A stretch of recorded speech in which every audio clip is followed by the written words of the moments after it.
Welcome to the Men's Lifeline Academy podcast. In this podcast, we always bring in men who are uplifting other men, helping other people out, and living that life to encourage each other. Today, we have Ron Potts in the house. Ron is a Christ follower. He's focused on life, habit, and life and wellness coaching. Ron, welcome to the podcast, man.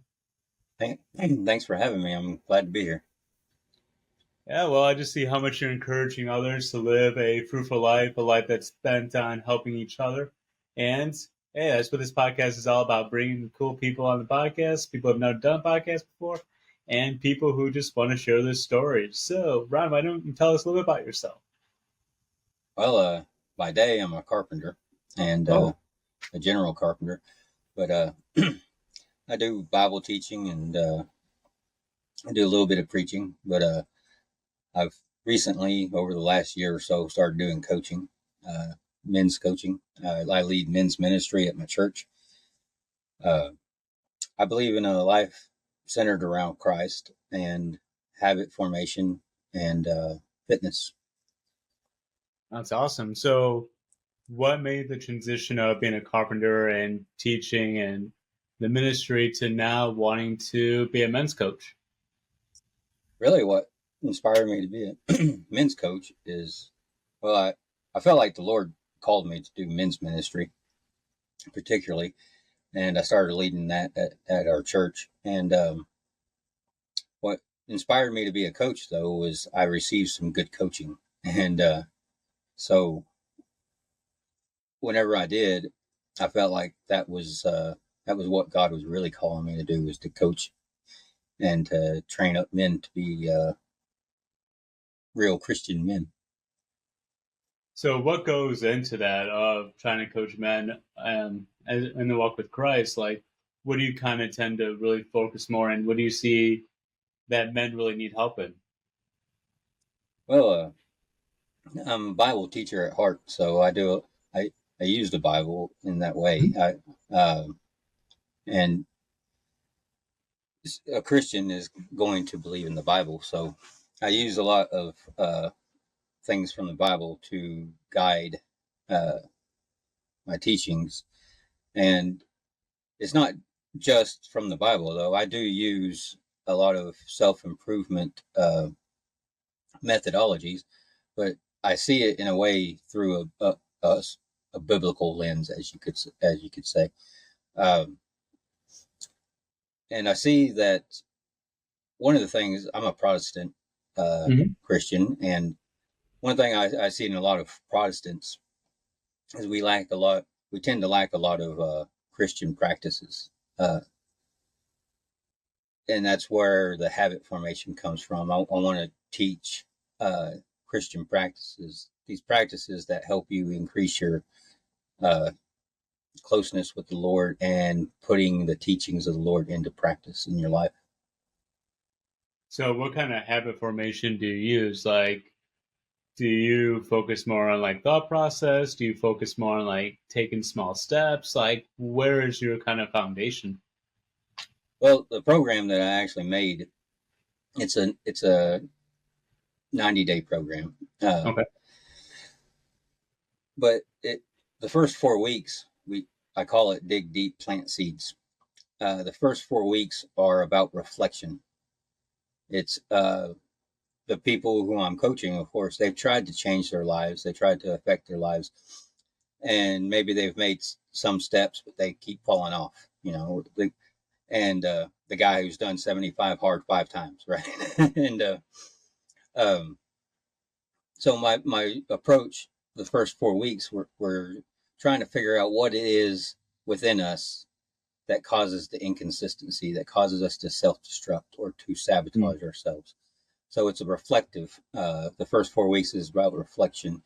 And each week I have a teaching session. And the point of the first 4 weeks is to meditate and to pray and to study the Bible and to find out the things in us that we're not entirely aware of that causes our inconsistencies and our self-destructive or self-sabotaging behaviors.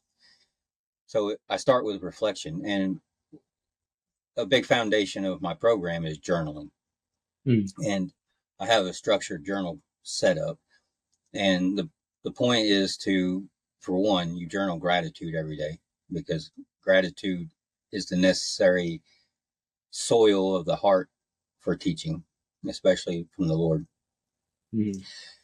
And then it's got a devotional part so that you're always in the Word, at least somewhat every day. And it's very structured. Particularly, you do gratitude and then you get in the Word so that you can let the Lord speak into your mind before you start thinking for yourself. And then you have a general journal prompt. Then you reflect over the devotional, and then then you get to your own thoughts. You submit your thinking to the Lord's thinking first, and then you get to your own thoughts, and then you plan out your day. And in my program, of course, there's like 5 weekly habits that we track, and fitness is part of that. And each week I do a different focus on a different practice. But the second 4 weeks, I call it show up, do the work. So the first 4 weeks, you're just trying to figure out how all this stuff fits in your life, and you're reflecting on yourself. You're digging deep within yourself to find the root causes, and you're planting the seeds of the Word of God. And then the second 4 weeks is about putting the stuff into practice. And then there's 2 weeks of reflection, so that we stop in between at different points, or at the end of the dig deep, plant seeds phase. We do a reflection on how has this all gone? What have I done well? What have I not done well? What's been in my way? How can I integrate this stuff into my life? And then you got another week of reflection at the end of the show up, do the work. No, it's a nice habit. So, where have you found that most men kind of keep repeating that cycle and not changing? What have you kind of noticed the common themes of that kind of inaction would be? Well, a lot of it is unforgiveness of self. It's holding on to failures, and a lot of it is that. And I think a lot of it too is, I know for me, I didn't really like myself, even though I got into fitness to better myself. It was a while after I was into fitness that I really realized that up to that point, I had been actually punishing myself through fitness for what I hadn't been or what I wasn't. I was going hard in fitness, but I was actually punishing myself. I didn't actually love myself. And I had that revelation, and I flipped the script to pursuing fitness to become my better person from the source of love. I love myself, so I'm going to do fitness to improve. Right. So where did that start? Like that kind of not loving yourself, that kind of being harsh on yourself. Where did that kind of come from? a lot of internal work. Okay. One of the reasons I integrate fitness in my programming and in my own philosophy is, and I was just talking about this today, actually, the spiritual aspects of ourselves hides until it can't. You have to be forced to face it, either through tragedy or life circumstances or pain, right? It's really easy for the spiritual aspects of ourselves to hide. And so, or you can choose to put yourself to doing hard things and facing challenges. And during those challenges, the spiritual aspects thrive. And that's what I find in fitness is I push myself hard in fitness, and it's an easier way to get access to that spiritual aspect of myself that's kind of hiding, and I get access to it. And so how did I make that switch? It was a lot of self-reflection, and it was continuing to pursue these challenges, these physical challenges, choosing to pursue the challenge, going into the challenge by choice. And as I did that, of course, my goal, my priority was to get fit and to be healthy and to have a Right. 6-pack or whatever. But I was self-destructing. I was self-sabotaging. But I kept doing the process.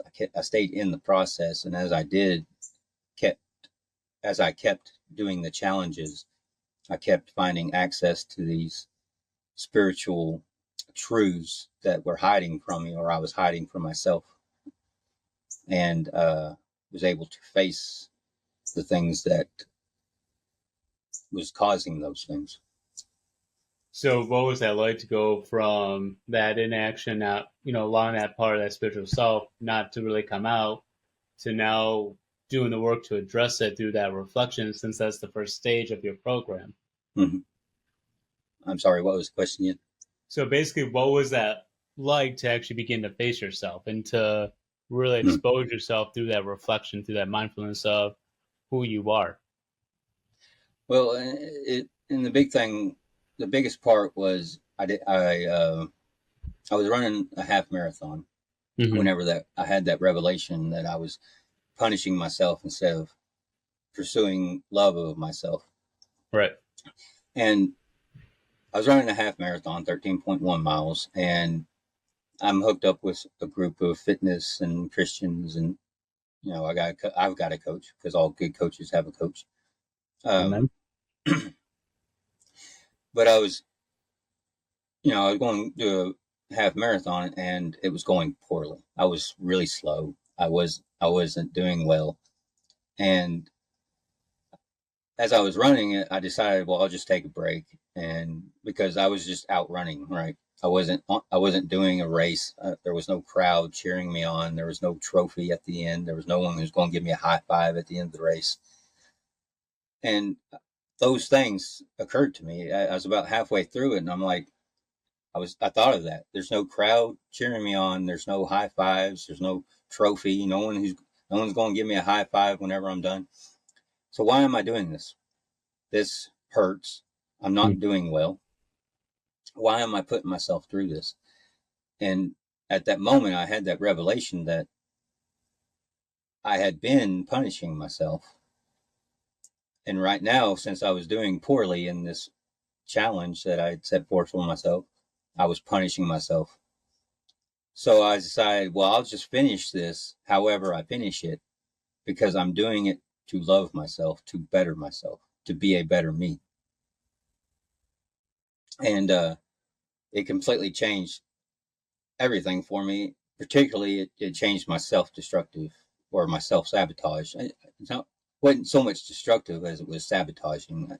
Sure. Getting your own And way type of deal. yeah, and the thought process behind the self-sabotage for me, I realized it as, I'm going to fail anyway, so I might as well get it over with. Yeah. It's kind of the thought process, the way I articulated it to myself. And also, I've pretty well discovered about myself, because I've been tracking stuff on my smartwatch for 3 years. Every winter, I nosedive. Every winter. And I realized, hey, maybe I have something related to, or some form of seasonal affective disorder. Oh. And that's, I would get depressed and I would drink, or I wouldn't work out. Right. And I'd do it. I realized, and you could see it on the graph chart, right? I'd be doing good, and then there's a nosedive. And then spring would come around, and I crawl back up. So that awareness of that helped me, because even though I still feel that way, I'm aware of why I'm feeling that way, so I ain't got to freak out. Right? Just do something. Don't make it worse. Well, that's what's kind of nice about all the small watches these days, is that you can track different seasons and everything, and especially when you talk about seasonal affective disorder. Sad. I mean, well, your mood does truly change with the season. So, what have you found to be effective with that? Well, I only really came to that realization last winter, so I haven't Oh, I haven't really faced it. But recently I've become very consistent. I'm training up to do an ultra marathon or a backyard ultra marathon. Oh, So I've nice. been the last month I've been super consistent in my running. I signed up and agreed to go with a group of guys to this backyard ultra in January, Oh, wow. and Nice. I was coming out of winter, and this group actually pulled me out of my latest funk. The Mm. coach offered this group to me, and it was the right thing at the right time. So gratitude for that.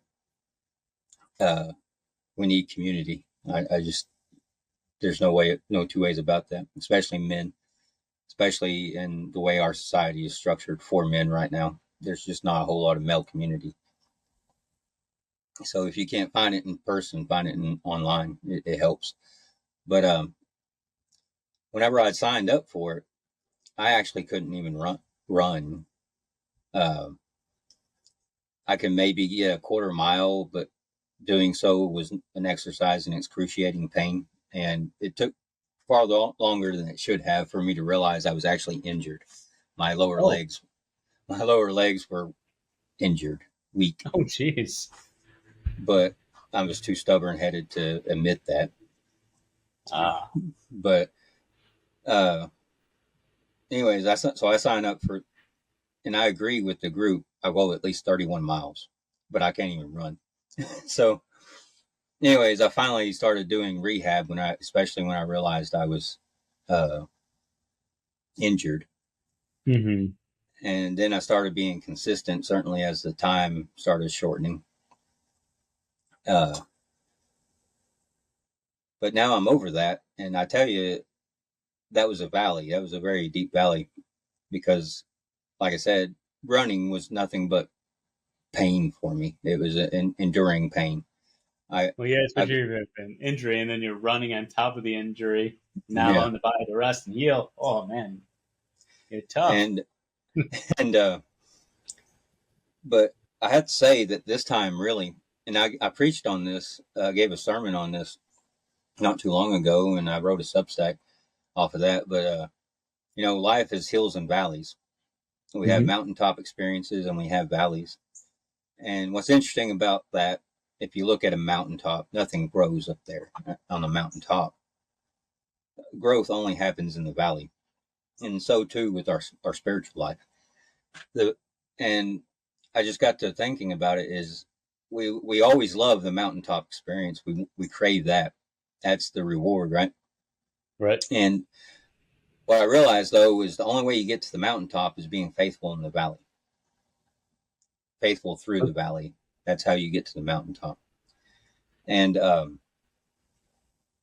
so going through this valley of having to do all this rehab and getting back to running, I finally turned the corner and now I can actually run. I'm putting power to the ground. I'm making Nice. strides, and I'm through the valley. This time it was a little different though. I've been through many valleys in my life. I've struggled with depression all my adult life. Uh, this time I was actually grateful for the valley. I was Hmm. grateful for the challenge. I was grateful that I got to go through it, especially with the group of men that I had. I was grateful for them. I was grateful for my coach. I was grateful to do the work, to be faithful in the valley, and to see the reward. And it's just, that's the only way you get through the valley is being faithful in the valley. And in my sermon, the thing I pointed out is when you're in the valley, it's no use in trying to figure out why you're there necessarily or what's the great lesson because most of us are familiar with Romans 8 where it says all God works all things to the good of those who love him. We try to, while we're going through the valley or going through the trial, we're trying to figure out why this, why now, what's going Mm-hmm. on, how's God going to use this. And I realize that's not what you need to be doing in the valley. All you need in the valley is Jesus. You don't need to know why. You don't need to know what's going on. You need Jesus, and He's there for you if you'll turn to Him. And I found a lot of times I didn't turn to Him, but um, this last valley though, I'm very grateful for it because I was faithful in doing the rehab work. I was faithful in showing up and doing the work that I could. Right. And through that, I've now made it over the hump. I made it through the valley, and I'm excited for the marathon coming up. I'm still slow, but I'm confident. I've got another 5 weeks. Look, I'm confident that I'll get at least to my goal. Well, that's awesome. So a few things. I guess first is what's your goal when you run the ultra marathon? Like what time frame are you kind of aiming for? Well, it's a backyard ultra. Okay. I don't know if you or your viewers are familiar with that I format. don't know, but this is a good time to tell them. So if you're curious, viewers who's watching this, well, first off, thank you. And second of all, let's hear about what a backyard ultra marathon is. So backyard ultra is a little bit different format. An ultra is anything over a marathon length, anything over 26.2 miles. Okay. So technically 27 miles is an ultra. But so a backyard ultra is actually a last man to fail race. Oh. It's a loop. It's a 4.167 mile loop. And you run it every hour on the hour. Oh, wow. And your time to rest throughout the race is however much time you have left in that hour after doing the loop, the lap. Okay. And if you can't answer the bell the next hour, or you don't make it back before the end of the hour, you're out. And the race literally goes on until the last person can't go on. Wow. And there is no extra. I mean, some people have done some crazy stuff with backyard ultras. They've gone like 400 miles, which means they literally like ran for 3 days without any extra sleep. The only rest you get is however much time you have in that hour left. There's no breaks. There's no stopping. But so my goal is 31 miles, which is around 8 laps. Not exactly. But so my goal is to at least put in 31 miles. I've done one marathon, so I've gone 26.2 miles one time a couple years ago. But so that's my goal, is to make at least 8 laps. Wow. So how can we keep track of you when you're running, the backyard marathon? Is there a way that we can kind of watch that, have that journey with you? Or is it just... There might be. I'm not exactly sure now that you asked that, but it's called the Prairie on Fire Backyard Ultra. It's in Indianapolis. It's on September 5th, I believe. And they have a website, and they may September 6th, and they may have live tracking. I'm not entirely sure, but I'll be posting updates on my X and everything too. Yeah, well, keep us updated on that, and we'll definitely provide a link to that, so of your accounts and everything, so that way we can definitely keep up with you on September 6th, so that way we can see when you hit that 31 miles and hopefully a little bit above that. Yeah. And then the second main thing, I'm really curious, because I think you're onto something. I really do. I think you're onto something when you talk about we have to change our perspective on how we see obstacles and different things, and really focusing on reducing the, like, why is this happening to me? Why this? Why that? And focus on Jesus, and focus on the gratitude that this is going to be used for something, right?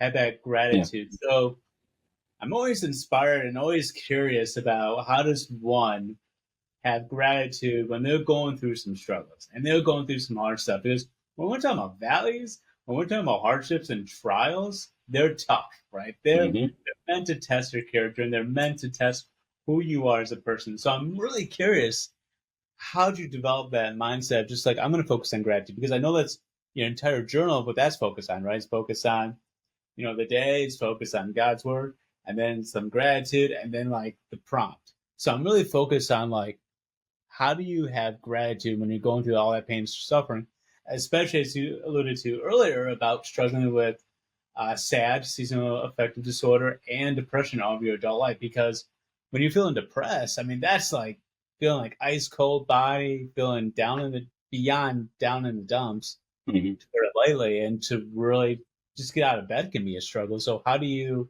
have gratitude when you have so much hurdles in your own life?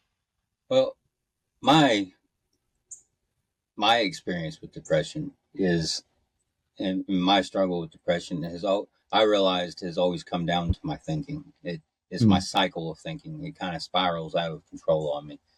Uh, so I do use a form of somewhat like, what's it called? Uh, Cognitive behavioral therapy kind of thing. Yep, CBT. Yeah. Where I examine my thoughts. Is it true? Um,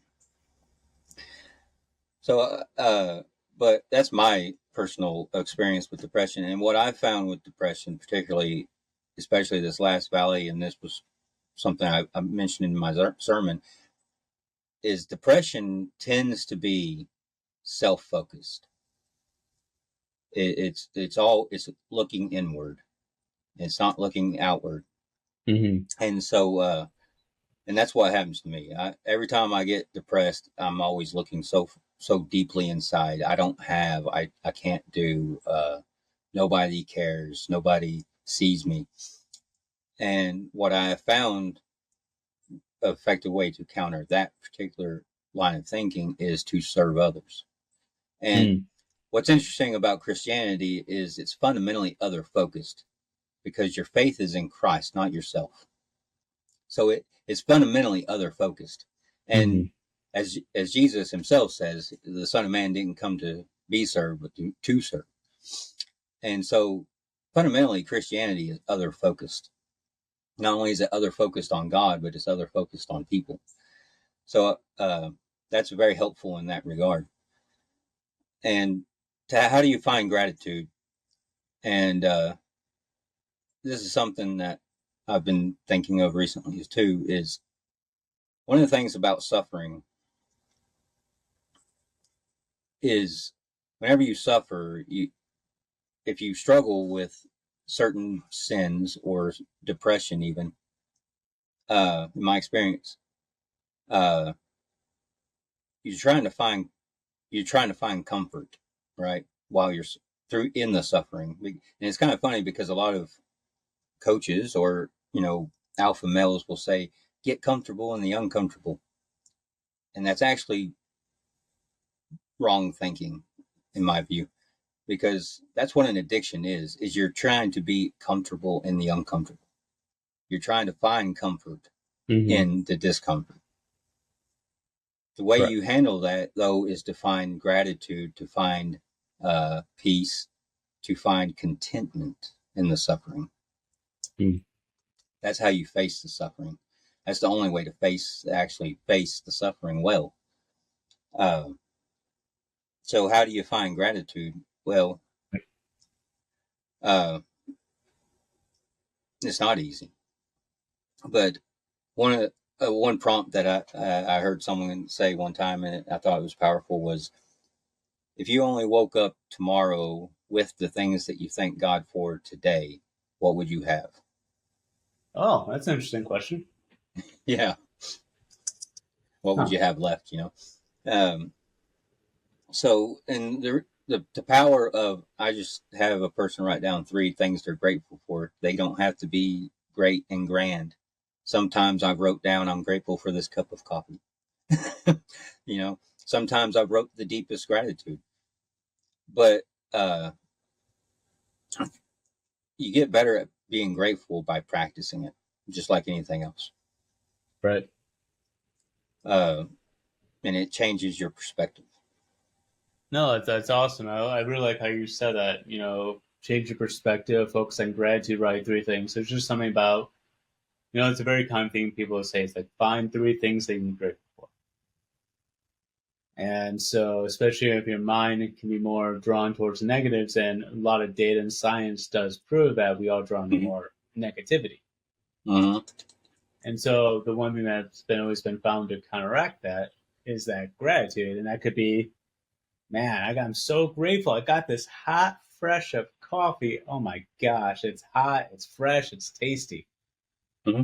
It's focusing on the small things in life that mean so much. And I don't know anyone who really doesn't enjoy that, whether it be tea, maybe some hot water, something that they can just look forward to. Well, and it's also thing in the human mind is you can't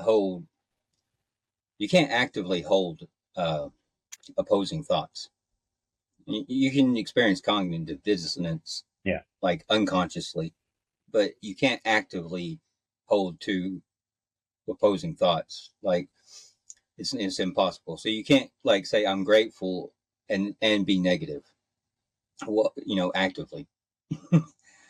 So that's another aspect of writing down a great gratitude routinely and habitually is just while you're doing it, you can't be negative.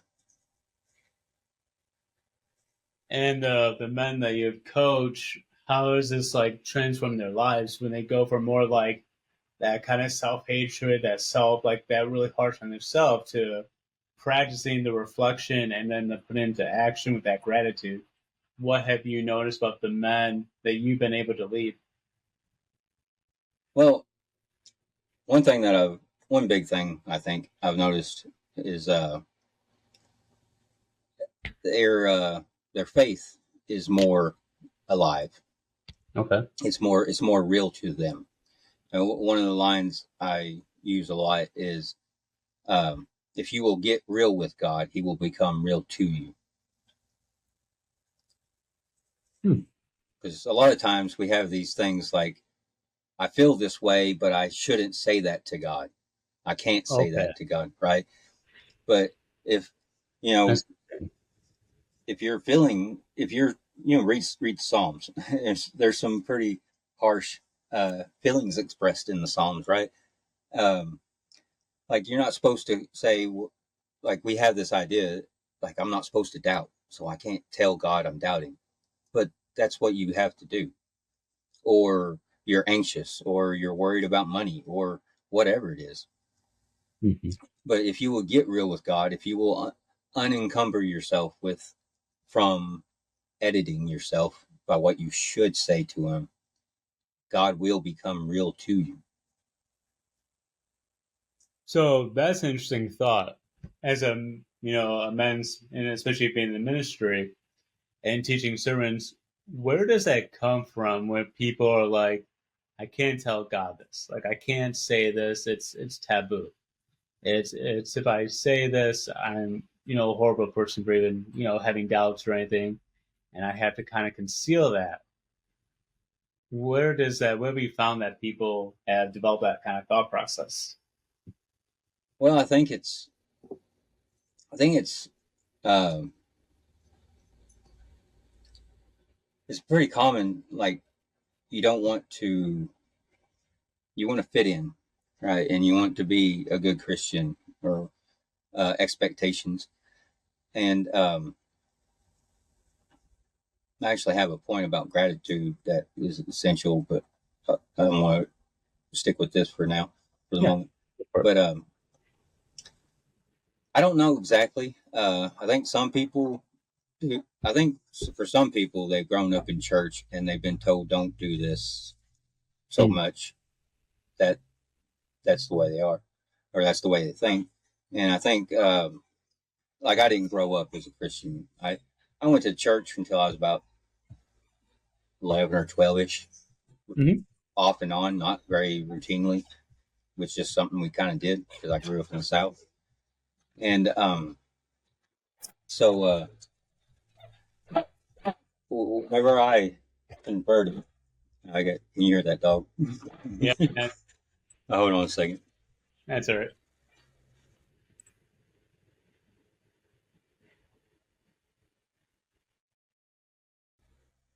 Okay. I didn't convert until I was 39. Okay. So I was a late bloomer type of thing. But so I'm kind of different in a lot of ways. I didn't grow up Christian. And some people who grow up Christian, they're really big about following the culture. Hmm. Uh, But I'm not sure exactly where that comes from. But what's interesting is if you read the Bible, people are really real with God. And you'll see that God never despises a sincere question of the heart, no matter what it may be. And well, it's a funny thing because I started doing prayer walks in the morning, right? I would I have my own office here outside of the house in my shop building, and Mm-hmm. that's where I go and do my morning routine and fill my cup before everyone gets up. And even while I was out here, and I may even be and even praying quietly, like especially if I was speaking out loud, I realized. Well, I started doing the prayer walks, and when I was doing the walks, I had more freedom to get real with God. And I realized it was kind of weird, even though like my office, no one's going to barge into my office. They Right. won't. I got boundaries and stuff. But uh, even in my own office room, as opposed to walking, it was like I had this thought that someone would overhear me, and I didn't want them to hear what I got to say. Oh, okay. So I found on my prayer walks, I was more free to speak truly with God because I wasn't worried about someone listening in. And whenever I did that, though, I found God really being real to me. Hmm.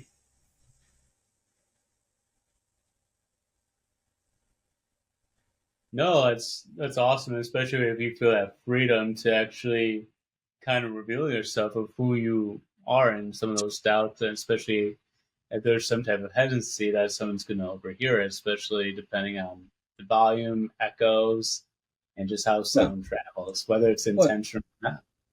and also, right, we one of the biggest traps for a Christian, especially, but for men particularly, and people in general, is we want people to perceive us a certain way, Okay. No, right? sure. And so we act a certain way around others, right? We put on a mask, and that doesn't work with God.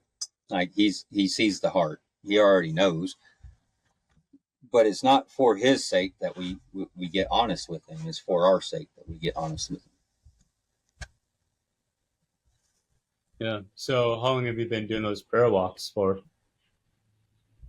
I started doing it about probably a year and a half, 2 years ago, I guess. Yeah. What kind of transformation have you noticed about yourself since doing those? Well, it's just God became real to me. I got real answers. Um, One time was incredible, is I was reading this devotional that was written in like 1912, and I went on the prayer walk before I did my read my devotional, and I was praying. And I got real with God. I was worried about money, and finances was tight, and I was worried about money. And as a Christian, you're not supposed to worry about money, right? Money's not supposed to be the huge thing. Christians get really funny about money, but I was seriously stressed about our finances, and so I was talking to God about this, and then I opened that devotional for that day, and it's Hebrews 13, I think verse 6, and it specifically says, "Don't get caught up in the love of money, for God is your provider." And it was like, and this was a devotional written over 100 years ago. And on that particular day, that exact day for in that devotional, it was a 365-day devotional. God answered me directly. Um, and another one was I was actually questioning whether I should pursue coaching and Mm. whether what I was doing was the right thing. And uh, I was on my prayer walk and I was begging God to give me some sort of insight into what I was supposed to be doing. Am I doing the right thing? How's this going to work out? How's this going to pan out? Just a glimpse, Lord. I just need a glimpse. And I might as well have heard, trust me. and it was like authoritative and final statement. And I was like, well, yeah, but come on, give me something else. But that was it, right? Right. And so that was a powerful moment. And it's like, okay, so what I took from that after I came back and reflected on it a couple of days was I'm doing the right thing. If I needed to change, he would have told me that. He said trust him. So I just continue doing what I know I need to do, and I'll trust him to work out the rest.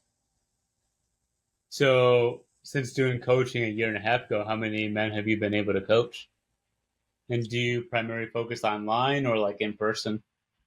So far, it's been online.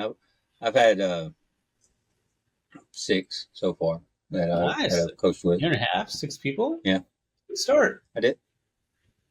Yeah, it's been a good start. Really recently, but past few months, I've kind of taken a break as I've been working on this training up to this marathon, and that's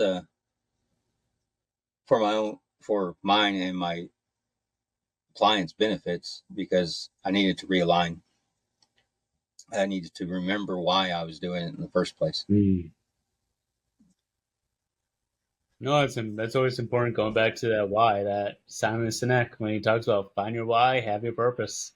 Yeah, yeah.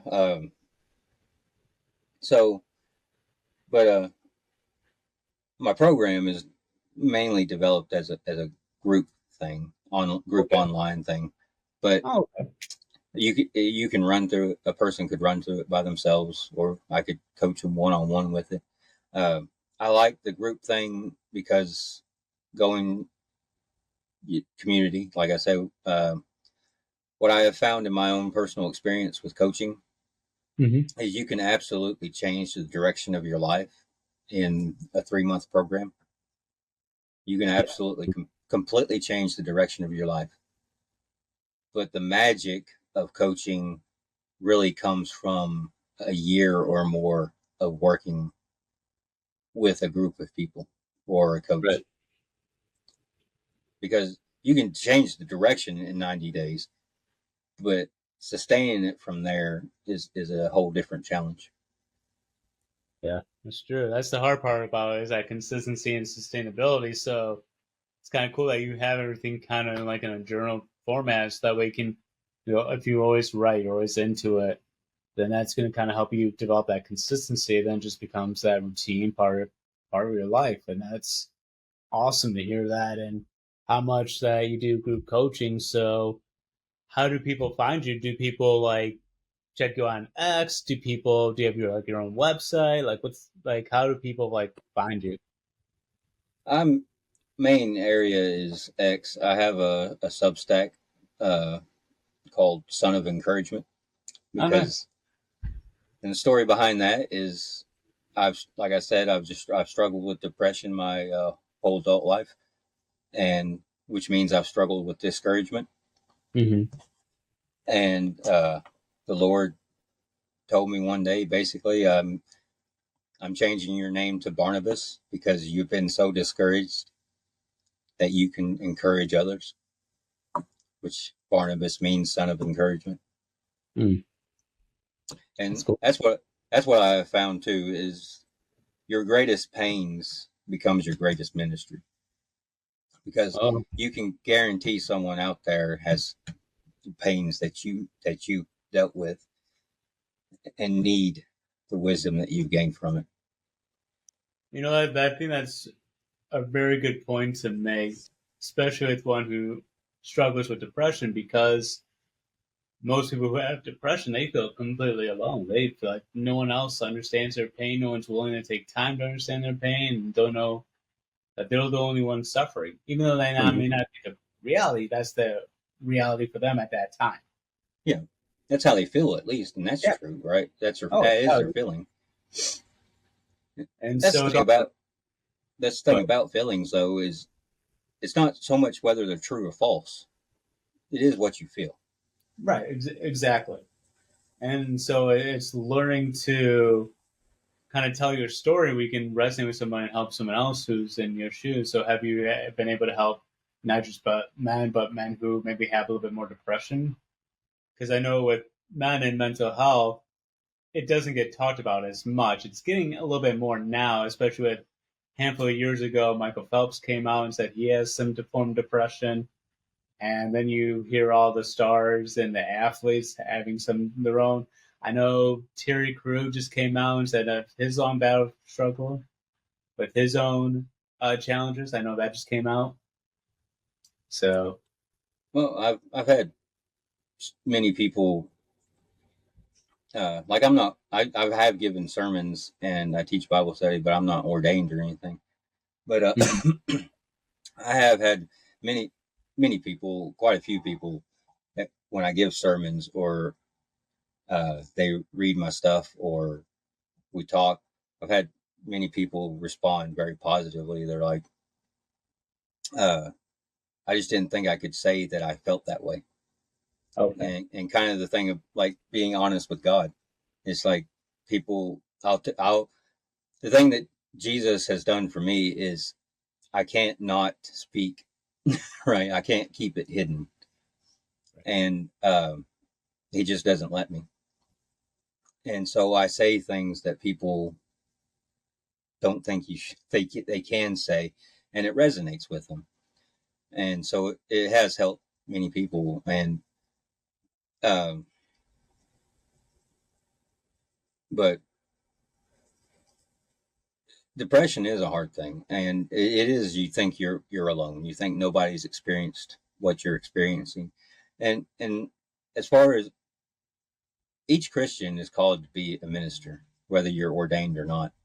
Um, in my opinion, right? We're called to be a kingdom of priests, or each and every one of us.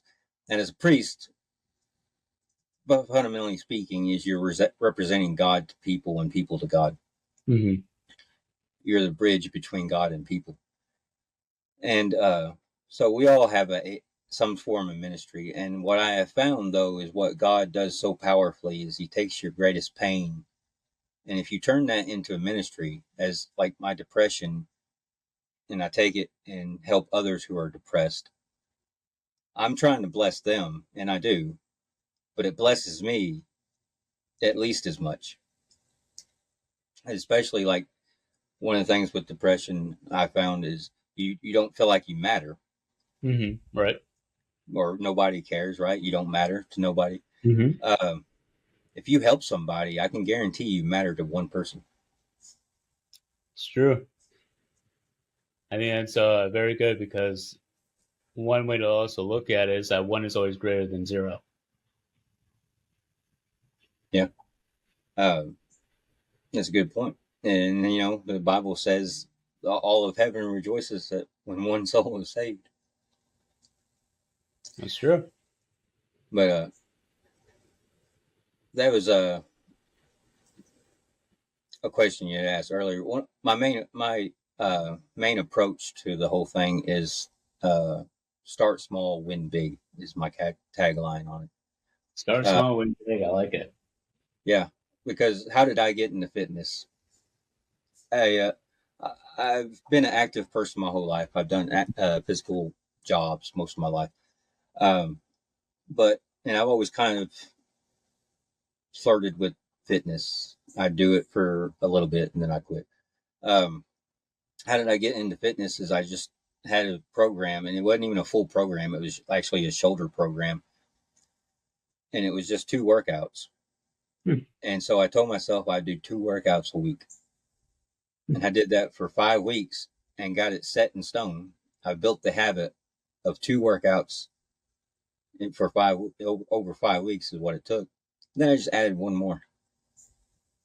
And when I got that third workout set in stone, where it was built into my life, add one more. and and I realized if you start small like that, over time it will compound and it will stack, and you will start increasing exponentially. It's not an even curve, right? It Right. actually starts exponentially accelerating if with consistency over time. No, that's awesome. And kind of as we kind of wrap up, Yeah. in about a minute, what would you like to speak to someone today? So the audience is someone who's on the other side of the screen, right? Someone who's like taking time to watch this video, and if you made it this far, awesome. Thank you so much. And so, what would you like to speak to somebody today who might be in your position, watching this, like searching through YouTube University, trying to find a glimmer of hope? How could you be an encouragement to someone today? Well, first and foremost, engage in your faith, because the Christian faith it's a living faith. It's a story that we're invited to live in. Hmm. It's not just a myth that happened sometime or someplace. It's a story, active story that we're invited to embody and to live. And so, and the way we do that is, of course, through the Bible and prayer, and also through fellowship. It's important that you fellowship, and serving others is vital. And um, so, it, foundationally, increase your faith. And we have a long history, Christian history. There's all kinds of wise men to read. There's all kinds of practices to use that are very effective. I bring a lot of those practices into my program from all over the Christian faith, not just my denomination. And find a group of men who are trying to improve themselves as well. Fellowship with them, work with them, share with them, be real with them, and they'll be real with you. And form your habits so that you're not always having to work hard at making the right decisions. You form the habit so that you offload that mental load and reduce the stress of it. And fitness helps everything. I'm a 3 times better man whenever I'm consistent with my fitness. It helps my mental faculties. It helps me be a better person. It gives me more energy and more strength to serve others. It's awesome. Serving others, helping others. I mean, that's at the heart of your mission. I mean, throughout the entire hour we've been doing this, that's just been the key, is just help someone today. Be present for someone today. And everyone, if you need some encouragement, go check out Ron. His X and everything will be in the description below. And if you want to take up his coaching services, you know where to find him. You might have to wait a little bit because we got September 6th to see how he does with the backyard ultra marathon, see if he can outpace a few people, show that he can break limitations. And don't forget to like, subscribe, and share this video if it's been encouraging to you, because we're all about encouraging men, helping men to live their best life, fullest life. And if you need some help, we have the Men's Lifeline Academy Discord group. It's a paid subscription group that meets monthly, and right now we got a special deal where we're offering a month free for right now. And so we meet weekly, Monday, 7 p.m. EST. If you're interested, send me a DM so we can talk, meet, and I can tell you more about the group. And don't forget, be a light, be encouraging to someone in need, because someone needs your kindness, someone needs your encouragement today, and go be the best man possible today. Ron, thank you again, brother, for coming on the podcast. It's good to meet you. Put a face to the profile. Yep, thanks for having me. I've enjoyed talking to you.